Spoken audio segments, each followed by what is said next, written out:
มนเนาะสบายดีพอเนาะ ขอสัมภาษณ์ก่อนนิดนึงหลังจากที่ได้ลองสัมผัสหน้าจออัจฉริยะนี่เนาะความรู้สึกเป็นแนวใดเนี่ย เมื่อได้สัมผัสและได้รับการชิดสอนหรือว่าอธิบายให้มีความรู้สึกดีใจที่สุดย้อนว่าเครื่องอัจฉริยะนี้มันเป็นอุปกรณ์การเรียนการสอนเฮ็ดให้ผู้สอนนี่ก็มีความสะดวกสบาย เปิดความรู้อันกว้างไกลที่สุดและเฮ็ดให้ผู้เรียนรับเอาได้ง่ายที่สุด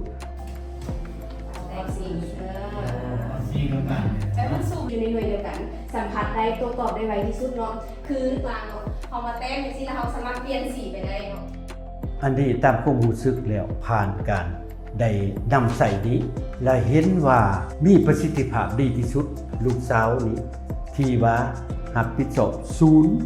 ในการพัฒนาทักษะเพื่ออนาคตนี้ก็ยังได้เริ่มน้อยๆนะก็ยังได้ซื้อเครื่องนี้มาเพื่อมันสอดคล้องในยุคนี้เนาะดังนั้นภาคส่วนใดที่ว่าได้เฮ็ดเกี่ยวพันกับพัฒนาทรัพยากรมนุษย์ควรจะนำใส่เครื่องอันนี้ไปใส่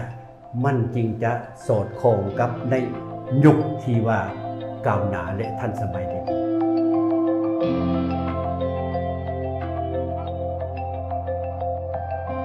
เสียว